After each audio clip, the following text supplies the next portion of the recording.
One of them wanted to be the security guy. He claimed he was a security guy.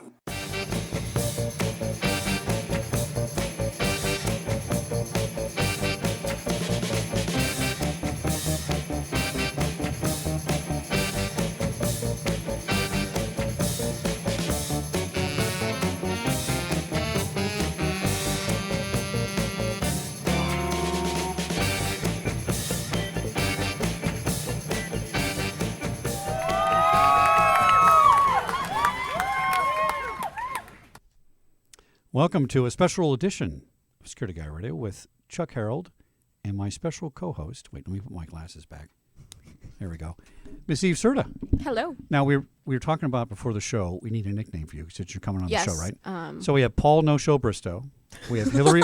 No, that's his nickname now. We have Hillary Homemaker. We have Jarvis, the Canary in the Coal Mine. And I'm thinking, Jarvis, what should be Eve, a girl on the street? Hey, yeah, that sounds good. Well, I'm not saying that phrasing might not be good to say the girl on the guys. street. Girl from the street? Right. You know, No, that doesn't sound right either. By the way, what is this? Let me see this. What my only co-host that brings the big Great Lash mascara with her to the set. What do you need this on the set? Do you need to freshen up or something? I need this at all times. Just Just in case. Just in case. All right. Very good. Anything going on with you exciting we need to know about? Well, something really awesome happened last week. I was able to submit someone that was 3 stripes higher than me in jiu-jitsu. Oh, jiu-jitsu. Okay. I have no idea. He submitted to you? What are you talking about? Yes. Well, no, it's not like he did it like he wanted to do it. You kicked his ass or something? What? Something, yeah. Something like, I didn't kick his butt.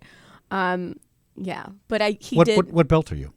I'm a white belt. I started not that long ago. A white belt. Is that like a white boy? Like I'm a white boy? Is that the same thing? It's like plain and simple, like that. Okay. Like when you have a croissant and has nothing else on it, like that. Well, when are you going to get a better belt? I don't know. Why don't you use that mascara and make it a black belt or something? I could do that. You could do that. This is why I keep it with me at all times. Well, I think Eve needs to be a woman on the street for now. All right? I think that's a good... Well, you're a good measure of the average citizen, I think, is a way to describe it. The average citizen? Yeah. But now, are you sure about that, though? I'm not sure about anything. Okay. I just do a radio show. You just... Okay, Right. well... I'm constantly evaluating things, looking at threats, looking at vulnerabilities. And it's funny I should say that once again, because it just so happens today our guest does just that very thing. He does? Okay. And we're going to talk about threat assessment of vulnerabilities with our good friend and host, almost our guest host since Paul Bristow's not here, right? So I'm going to call him our guest host today, Mr. Steve Cocco, president of Security Strategies Today and securitystrategies.com. Welcome, Steve. Hi, good afternoon. Thank you. Thanks for being on the show. Now, we talked before the show about this.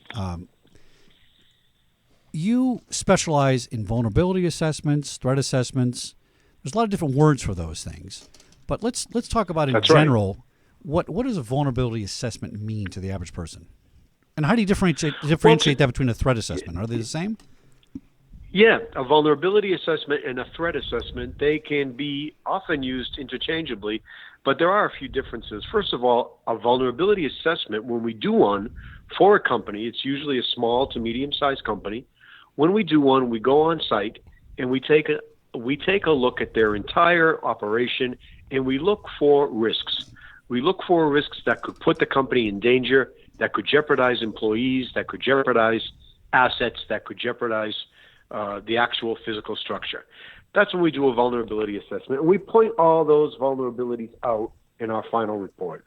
A threat assessment, it's really not that much different. We say these are the immediate threats rather than just a vulnerability. Oh. These are the immediate threats that you have to take care of to ensure that your business, or to try to ensure that your business stays up and running. For example, if you're in a very, if you're in a very high crime area, you may want to go and contact a local police department, get their crime reports, and see how you can physically harden the surroundings of the building to take care of those threats that the building may be facing, such as from criminal gangs, such as people trying to break in.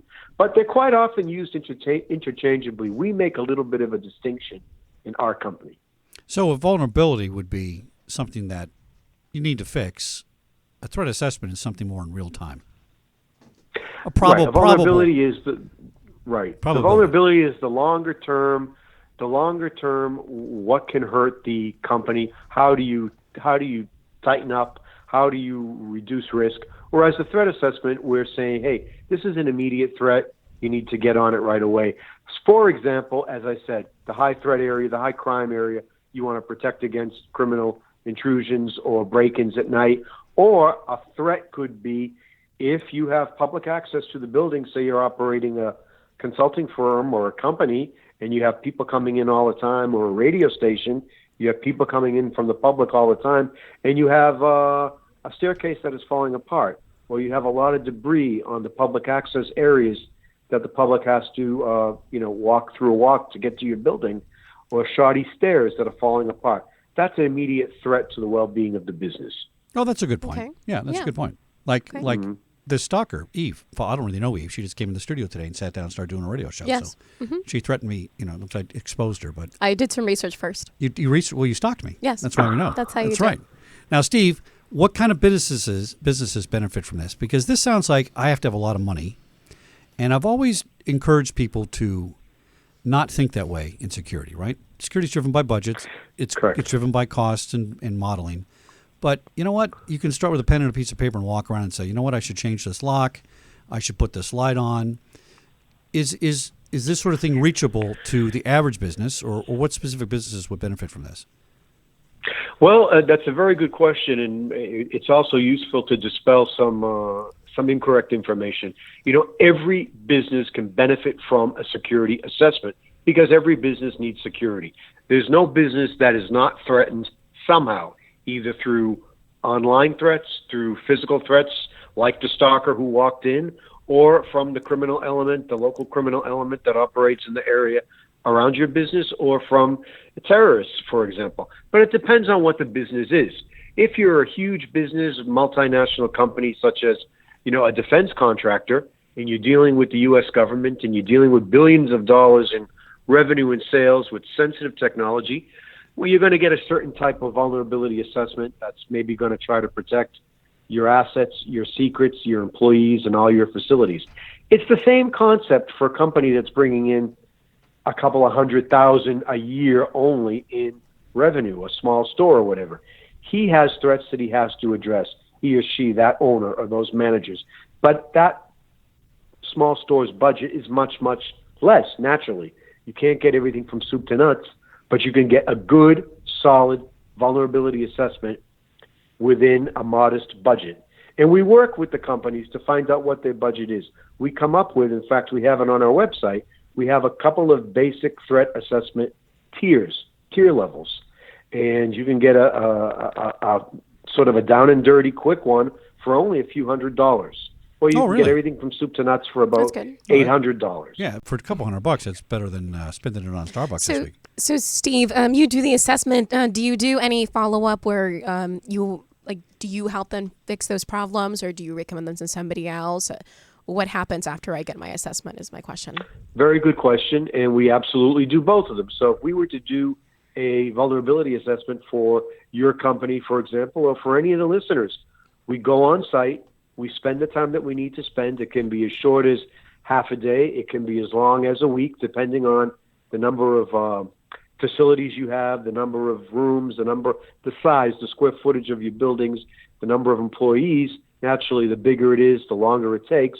But we do a comprehensive assessment. Once we're done with it, we go back to our offices, we write it up, we give you all kinds of photos, and we point out the issues, we point out the vulnerabilities, and then we'll come back, if you like, and we'll actually sit down with you and we'll explain, hey, here's how to address this one.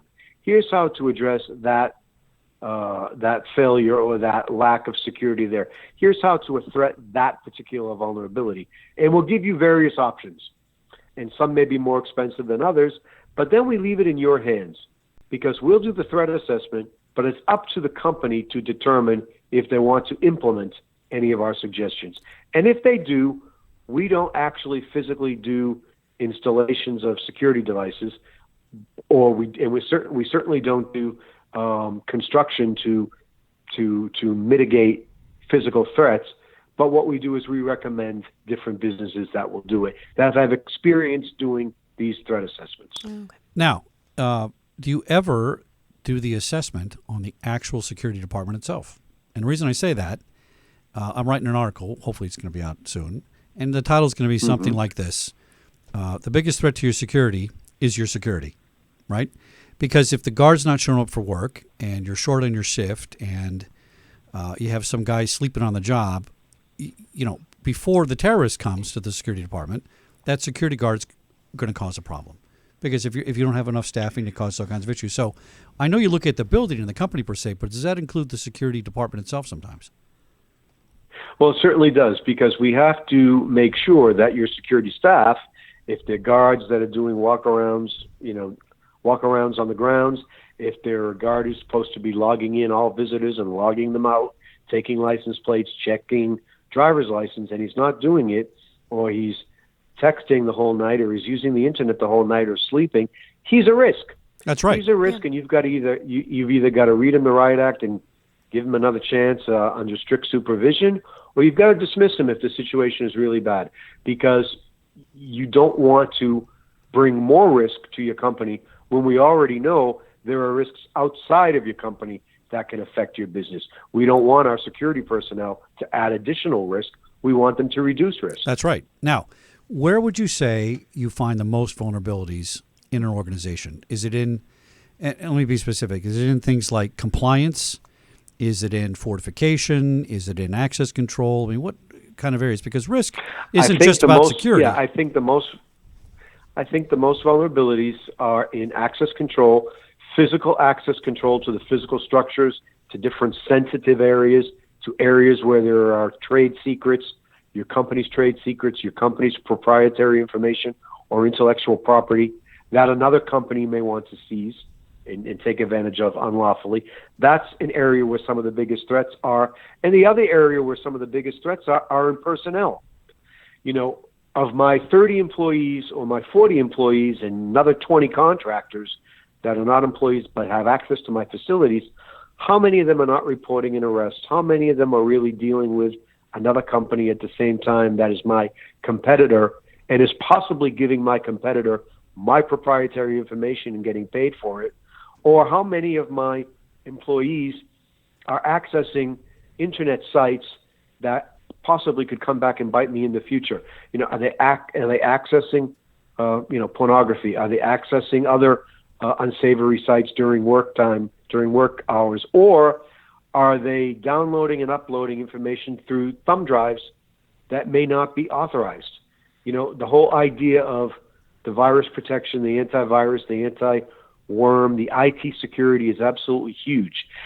The IT security, that's just one particular aspect, of course, of your threat assessment, but it kind of ties into a general comment that I'd like to make, which is if you think that your business has a good, solid threat and security program in place, and if that program hasn't been looked at for 6 months or was written 6 months ago and it has not been updated, then your program is not really that solid.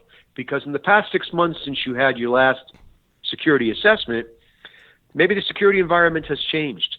Maybe an employee has now declared bankruptcy and you don't know it, and he is looking for some easy cash. Maybe there are new viruses and new threats out there that your IT security systems have not been updated on. So if you have a threat assessment or a vulnerability assessment that's more than 6 months old, it's really out of date and needs to be updated. Now, walk us through a basic assessment. What does somebody get for their money? I mean, we getting a big report with 50 things in it? Are we getting several people walking through? I mean, just a rough sense of what it looks like. In other words, it has to be something the end user can implement. And I always find that sustainability is a big problem, right? So you give me all these things to do, and the end user goes, "Oh, I'm overwhelmed. I can't implement 10 of these things, and what's going to cost me, and what am I going to do?" Right. So what I would say is that what the end user would get, first of all, we do a telephonic interview with the customer, with the clients before we go on site. We get a general feel for their business, how big it is, how many sites we need to take a look at when we go there. And we'll also pull in advance the local crime reports from the local PD precincts. We'll find out what the general crime problem is in the area. And then we'll go there. We'll show up. In fact, we did one at a 50,000 square foot property in the LA area in 2015. It worked out quite well, but it was 50,000 square feet, and that's a big piece of property. So we go there, we check, of course, doors, locks, barriers, parking lot, and then we will also check the inside, for example. Of course, a lot depends on what the business is. Are they handling a lot of cash? Are they handling a controlled substance such as a pharmacy? Are they handling some other sensitive material? And we look for barriers between the public access and the employees. We look to see if you're logging in your employees' ins and outs effectively and with modern technology, such as with, a card that is scanned, or even with an iris scan. And we're looking at bags and how people treat people coming in with bags and briefcases and backpacks. We're looking at all those things.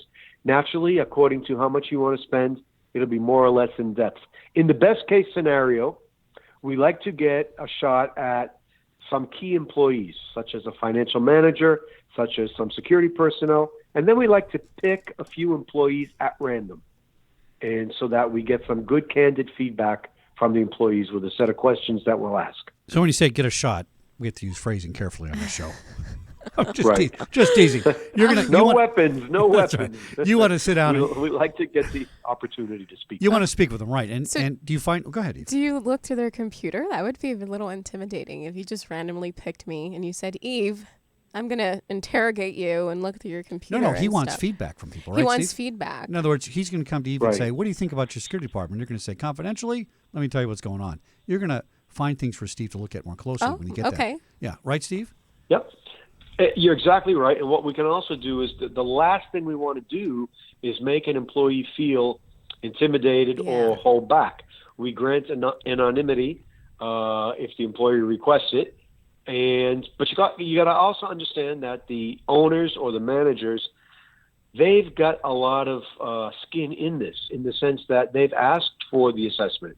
So it really is to their benefit to allow the employees to speak honestly and candidly with us, so that they get good, accurate feedback. What kinds of? And it's not an interrogation; it's a conversation. Yeah. What kinds of feedback have you gotten that you were surprised by? Anything? Well, I will tell you one thing that was not so much surprising, but it was definitely a red flag. At this particular assessment that we did in the LA area last year, we had an employee, and it's a heavily cash-intensive business that we visited rather than credit cards. So they have a lot of cash on Is hand. it a pot store? And I said, look, you need to be going to the bank frequently and making frequent deposits throughout the day so that you don't have that much cash on hand in the location. But you need to kind of mix up those times that you're going to make deposits. And you need to don't establish a routine time that you go, because if people are watching you and they know you're going at 8:30 or 9 when the bank opens, and then you're going again at 3 o'clock before the bank closes, you may be vulnerable. Someone may come to steal the money from you. You need to vary those times, and you need to take a person with you every time. No bank visits without a second person to witness everything that you're doing. Because the last thing you want is if the worst thing happens and you're robbed of $2,000 or $3,000 in cash of store receipts when you're going to the bank, walking or driving to the bank, and you were alone, and you come back to the store or the location and you say, "Hey, boss, I was held up and robbed." Well, who's going to defend you? Who's going to believe you? That you don't want any kind of heat on you that you might have stolen the money. You want another person to be there and say, "Hey, I witnessed this. This happened. Yeah. Here's what the guy looked like." Especially et cetera, et cetera. And we called the police, and here's the police report. Especially in that type of business that Yeah. we're guessing We're guessing pot. what we know it was. A question for you, A Steve. heavy cash-intensive business. What makes a company, look for you guys, and what companies? I mean, you already established that a heavy cash kind of place obviously looks for you guys, but what brings them to you? Yeah, the things have to happen first before they Yeah. call you. I think that's usually what Yeah, first. That is, and that's a very, very good question. We get that a lot, and that is what we really don't want to happen, although we do get those types of calls all the time, after the fact calls. when people say, hey, we've been robbed, or hey, I had an employee who went bad on us and he stole, computer programs, software programs that are our proprietary property that we've invented. Now he's got our trade secrets. We get those. But the best case scenario, and that's kind of the worst case scenario after they've suffered a loss and they've become a victim company, the best case scenario is we get something proactively in advance because the company already has good security personnel in place, and they're saying, okay, we may need to do this, we may need to do that, and here's what we think we need to do. Let's contact an independent contractor, an independent security consultant, get his or her opinion so that we can see what we may be missing and what we may want to add. Now, are they using you as like an evaluation of their department in some ways? Aside from the vulnerability assessment, they're also... They certainly are. They certainly are. Like an audit, evaluation in some ways of their department. Yep. Now, you have a really good background in G-Man category, right? You were G-Man, FBI. Yep. Tell us about that. I think people are very FBI interested to know. agent, correct. Yeah. Tell us about your background. Well, I was an FBI agent before retiring. I was an FBI agent for 27 years.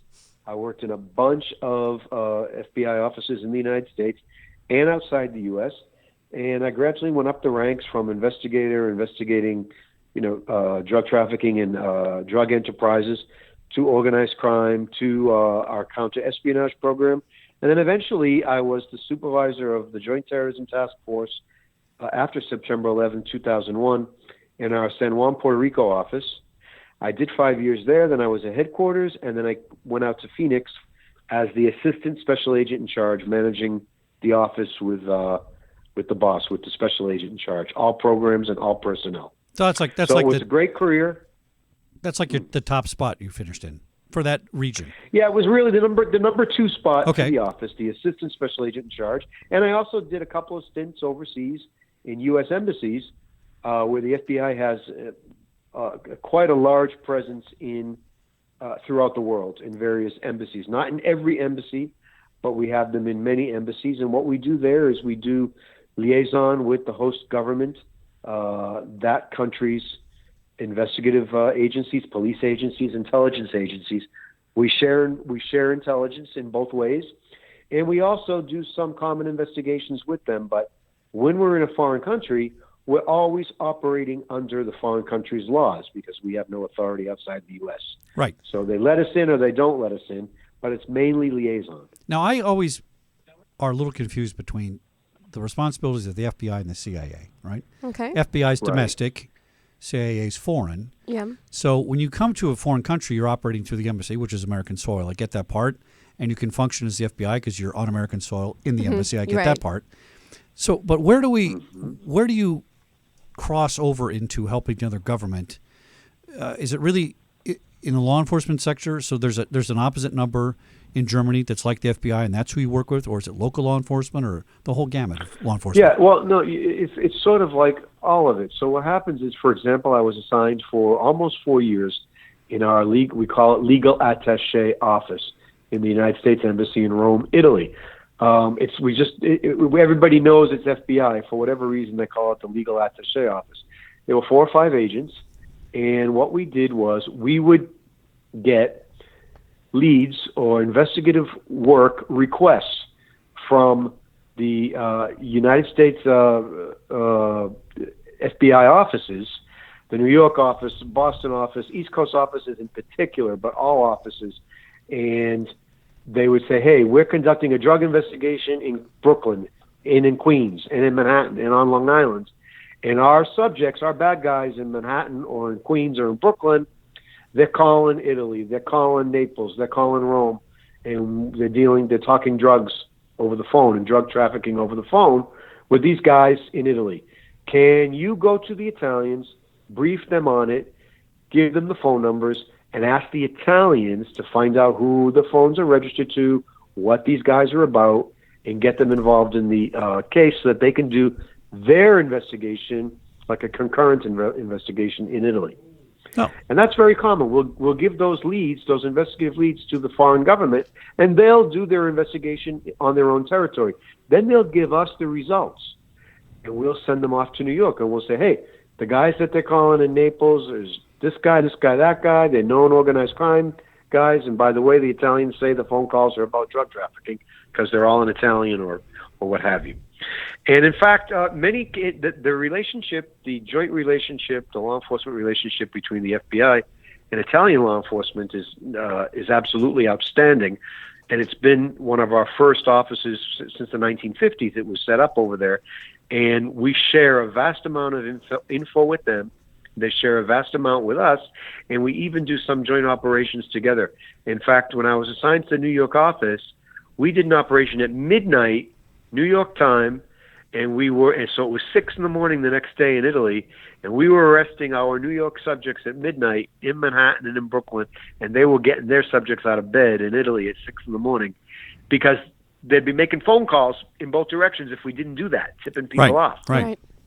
So it's really a great cooperation. I also did time in Dubai, at the United Arab Emirates, and I did some time at the embassy in Kenya, in Nairobi, Kenya. Now, the reason I ask all this background is because I think it puts you in a unique position to do a different sort of vulnerability or threat assessment than the average guy, right? I mean, I have a background in law enforcement, local law enforcement. I'm going to have a different perspective, right?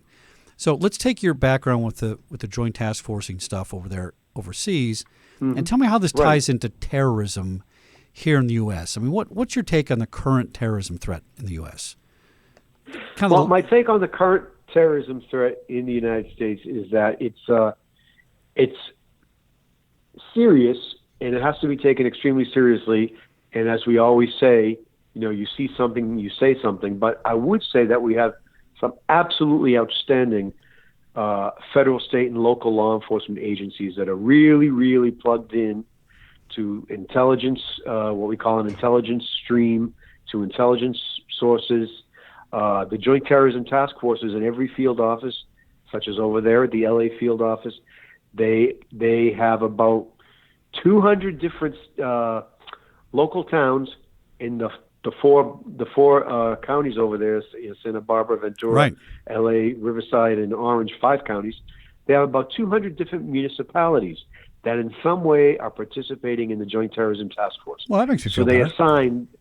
They assign their own sworn officers, such as from whatever town, Fontana, whatever it may be, Garden Grove. They're assigned right to the LA Division Joint Terrorism Task Force. We give them a security clearance, a federal security clearance, and they're working cases jointly with us. So that it's a two-way street, because by getting a bunch of state and local officers on the Joint Terrorism Task Force, we're getting their in-depth local knowledge. And they know that better than us. They know the streets of LA and the cities and towns better than us. Right. And so they're giving us that great local knowledge. And on the other hand, we're giving them that great federal perspective and international perspective on threats and on their case leads. I'm very happy to hear this, because when we were young policemen back in the 80s, the FBI didn't have the greatest relationship with the local PDs. Yeah. Exactly right. Oh, look at my badge. Exactly That's right. a very small badge you have, Mr. FBI agent. That's what we used to tell them all the time, because it's a tiny little badge. Yeah. And, there are people that, came out with a college degree in accounting, or they're a lawyer or something, and they're just kind of a tude. We called it, they had an attitude, right?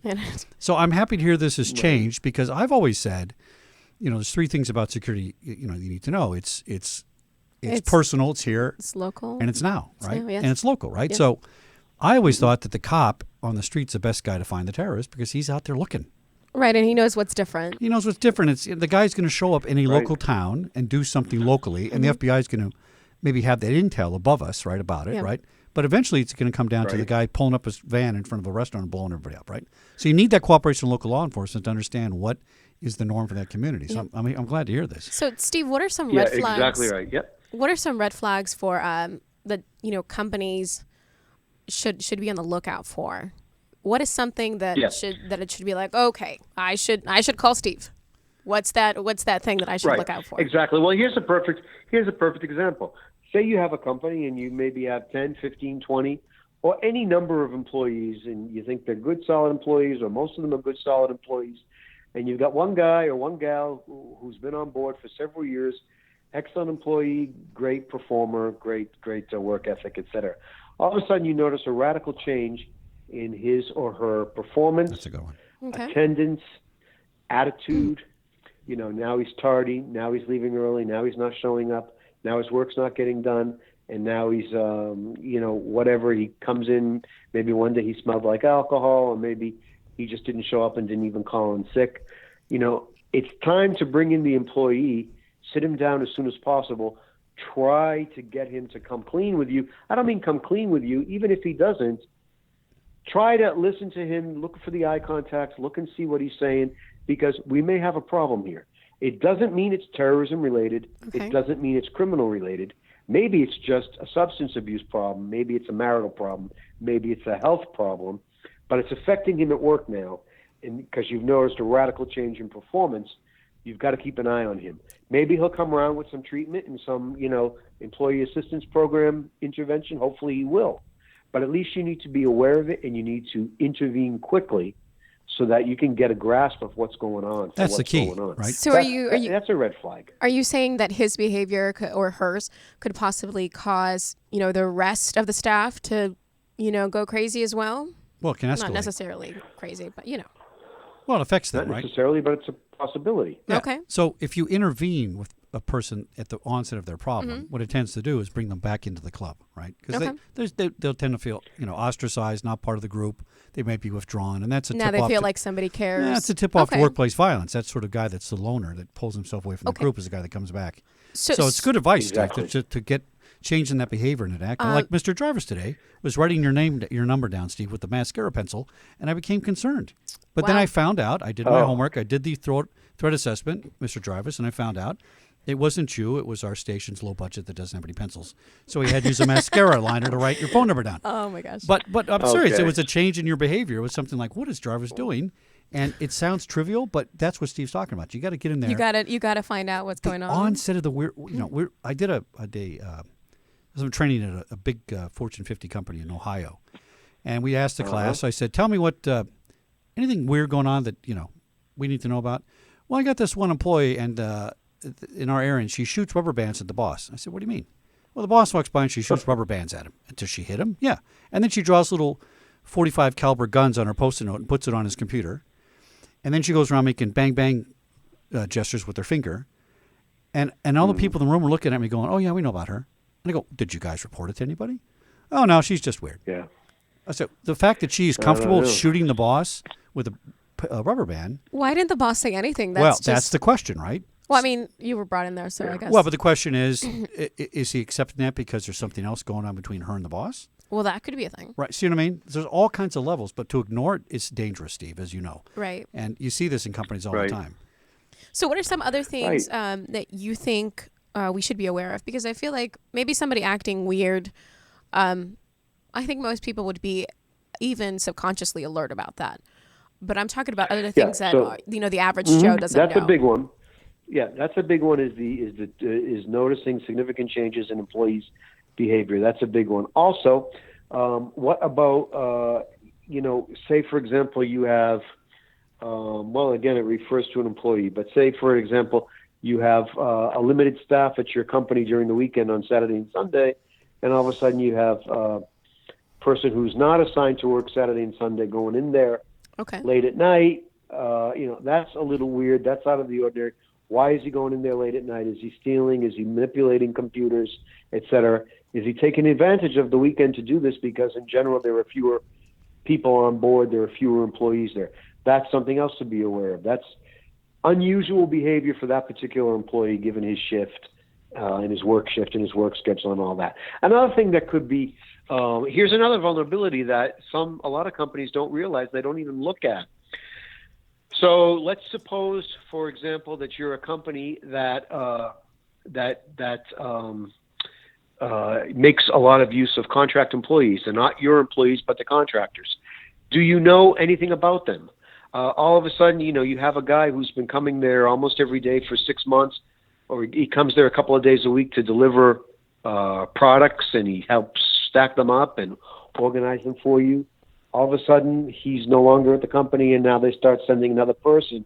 Well, get some background on that company, on that new person. If your company that's delivering you supplies and that's a loyal contracting company for you, if they value your contract and you go to them and say, hey, We know John left. Now you send in Joe. We don't know anything about Joe. Can you tell us a little bit about him? Did you do a background on him? Is he clean? Does he have an arrest history? Those are things you need to know. Yeah, you got to be So careful. that's a vulnerability right there. Because you're not my employee, and legally, let's say you're the ABC Staple Company. Okay. Right? And I ask you, hey, Eve, I got this guy, Steve, and he's delivering stuff. And I have you done a background check on him? Legally, you can't tell me that. Legally, you can't say that about him specifically, right? But you can make contracts with your vendors and say, Everybody gets a background check. you're stating in our contract that you have done background checks. You're stated that you won't put people in my business that have those problems. Yeah. Let them work someplace else, but that's okay, right? And a lot of times companies are reluctant to have that conversation. 20 years ago when we did it at the studio, it was unheard of, and now I think it's more common, Steve. But it is a roadblock because there's no magical line in a company that says you're a FedEx employee, you're a radio station employee, you're the FBI employee. You're all in one place, and you got to function as one unit. Yeah. And so they have to be treated the same way. Really, that's a big thing. Now let's go back to that terrorism level, the terrorism thing again. I'm an old street cop. I think terrorists are crooks. They're criminals. They're really sophisticated criminals. Right. But in the end, I'm not scared by all their, BS that they spew, political BS, okay? I just treat them like that's a violation. That's against the law. That's against humanity. That's a crime. I treat them that way. I think putting the labels on them rises them to a level they don't deserve. It creates, these heroes and martyrs in some cultures. I think it's ridiculous. They're basically crooks. Can you elaborate on that? Correct. Well, but I want to know, Steve, what your perspective? How do the task forces look at them? Do they look at them differently than I do? Is a terrorist something different than a criminal? Because to me, it's a criminal. Correct. Well, bear in mind, and you're right, bear in mind that any terrorism violation of federal law, it's based on criminal statutes. Right. So whether it's the person planted an explosive device to make a statement, a political statement, now we have an act of terrorism, it's still a criminal violation. He planted an explosive device. And if two people, did it together, then, it's a conspiracy, and that's a criminal charge. And then the planting of the bomb is another criminal charge. And if they killed a person when the bomb went off, then that's another criminal charge. So it's all based on the criminal statutes, whether they be federal or state. They're usually federal, but you're right about a lot of them take glory out of the name. Hey, they call me a terrorist, or I blew up something because I wanted to get back at the U.S. government or the French government, Belgian government, whatever it may be.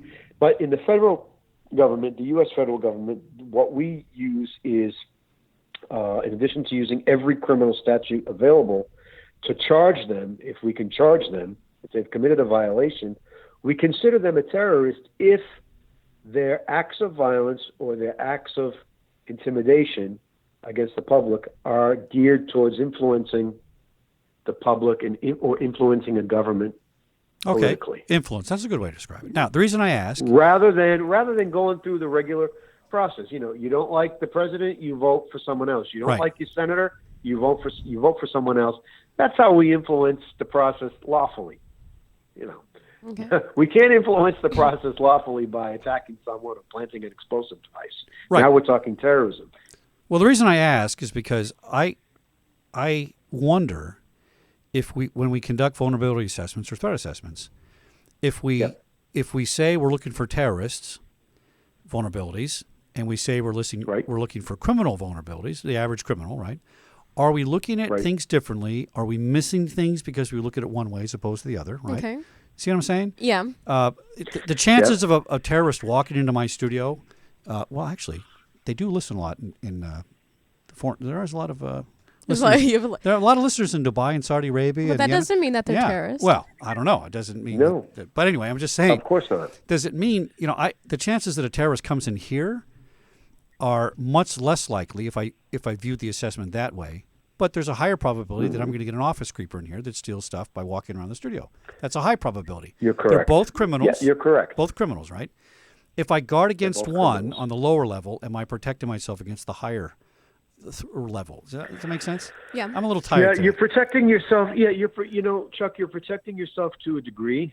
If you are on the second floor or third floor or first floor of a building in LA, I don't know how your building is set up, but if you have good, solid security on the first floor, and you have doormen, where you have concierge, whatever it may be, security guards in uniform or not in uniform, and then you have good, or at least something around the perimeter security, whether you have cameras, whether you have barriers, whether you have whatever it may be that you have,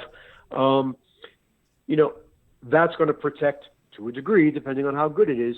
That's going to protect against the stalker who comes in and hangs out and destroys property. That's really a homeless person maybe, but he's still committing a criminal violation.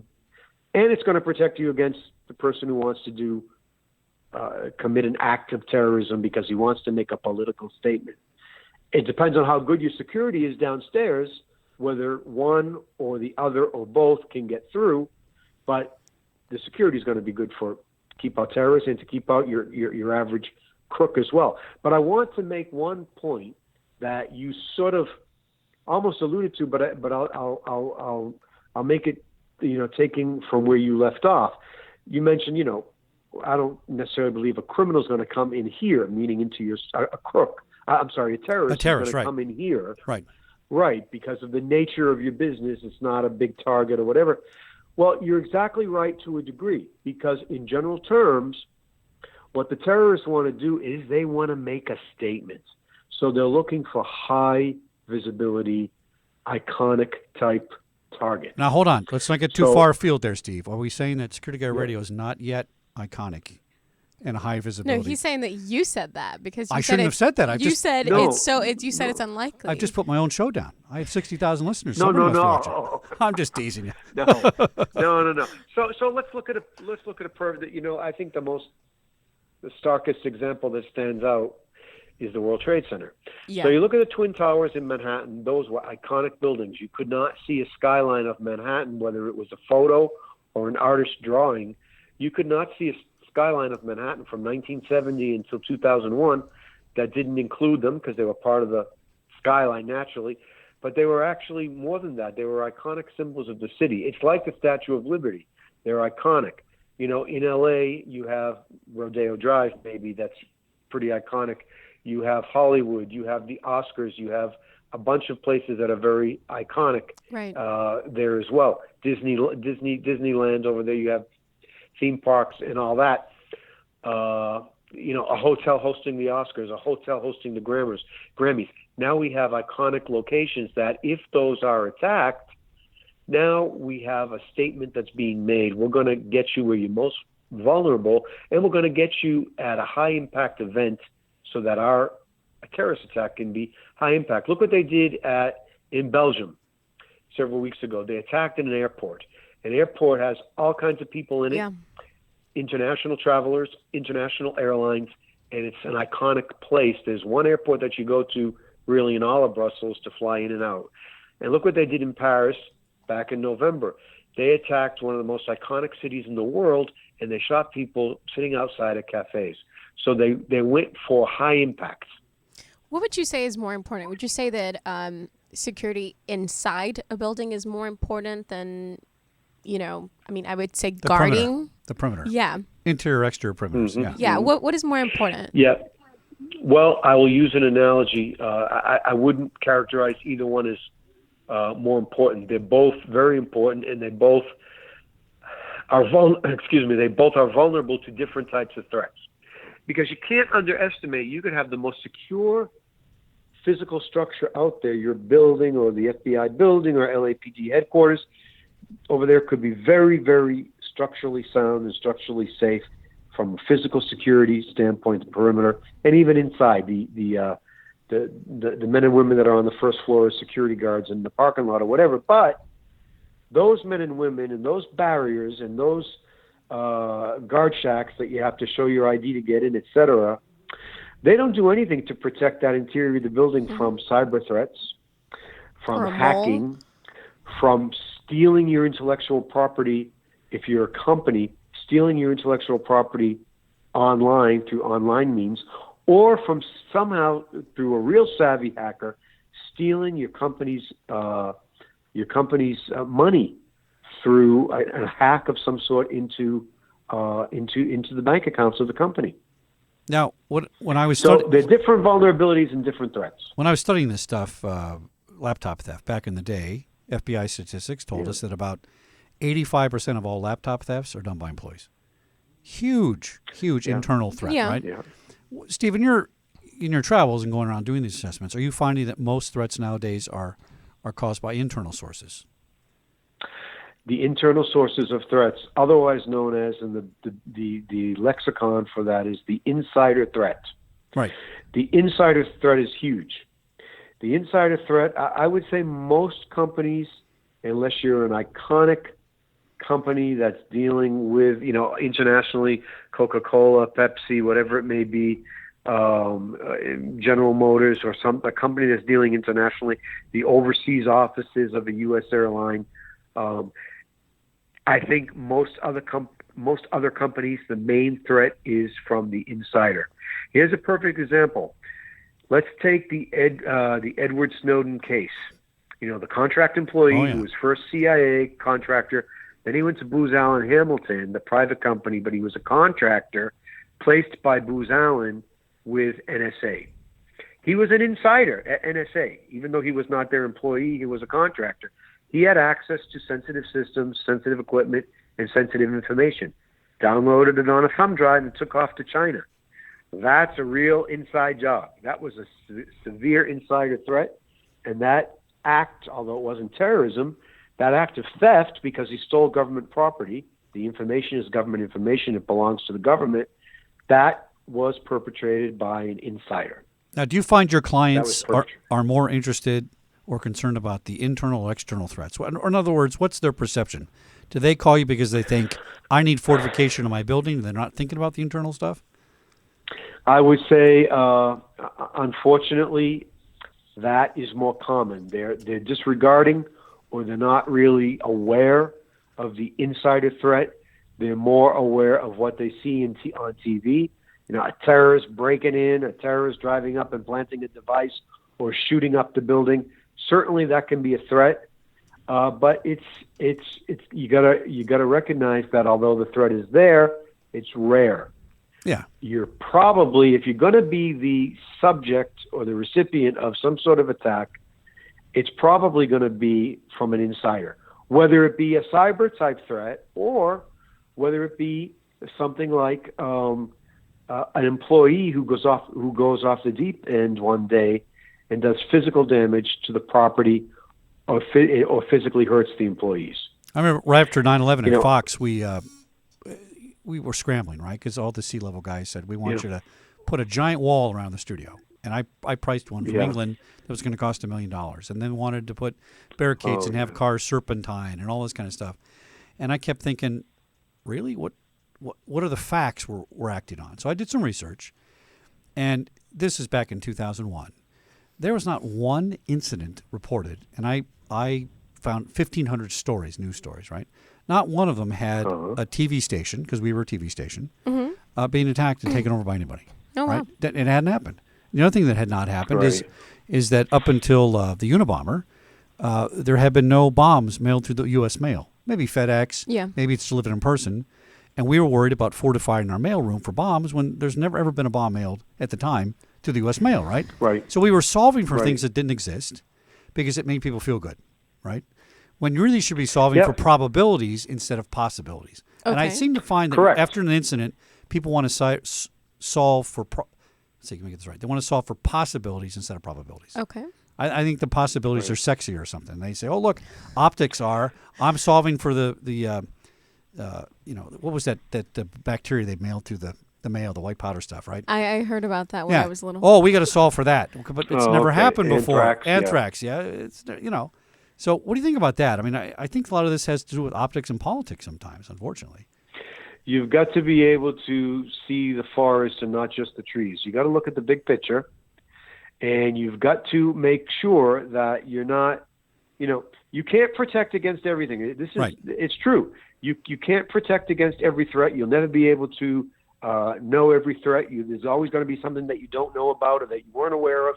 And even the people conducting the threat assessments, they try to do it do them as thoroughly as possible, but they may miss something. So what you got to do is, based on your company, what your company does, what it has on site, what it has access to, and what kind of international or national footprint does it have, then we take all those factors into consideration, and then we come up with a threat assessment that fits your segment. You know, the threat assessment that's going to be done for a Hollywood studio such as Paramount or Fox or whatever it may be, Lionsgate, is not going to be the same for something that's done by the chain of Vaughn's supermarkets or Ralph's supermarkets. They're going to need one too, but it's going to be vastly different than what we give to Paramount or something like that. Now let's talk about business continuity. People forget this in assessments all the time, right? So if I was an evil genius, bombs and bullets are too flashy, too dangerous. I might hurt myself with it because I'm clumsy. Mm-hmm. But you know what I could do? I can come in and really mess up your business because I have a deviant mind, right? So I can, do something like, put some virus on a computer, or I can start some incident, start a little fire in a bathroom, distract people. In other words, I can interrupt the daily business operation, which costs money. Right. So here's an example. We had a guy at the studio at Fox, at one of our facilities. He was the facility director, and an alarm went off one day, and I got the call at home, and the guard says, "Hey, we have an alarm going off in the satellite farm." And I called the head guy, and I said, "Hey, your alarm's going off." "Oh, don't worry about that. We'll take care of it." "All right. Well, get your name again. I'll write that down."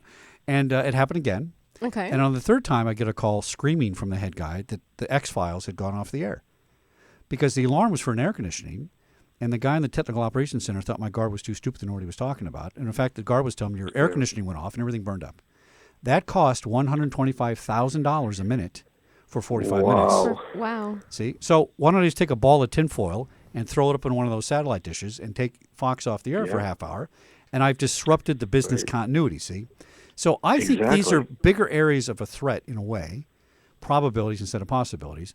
And tell me how you are companies buying into the business continuity with you, or are they saying, "Oh, I got a guy that sits in a closet on the 5th floor. He handles that." And he comes out and does a drill once a week and puts on a little hat once a month and does a fire drill and stuff. That's typically how business continuity is handled, when really it should be really incorporated at the C level to make sure your business keeps running. You can survive a fire. You can survive a bomb. But you have to have the continuity in place. You're absolutely correct.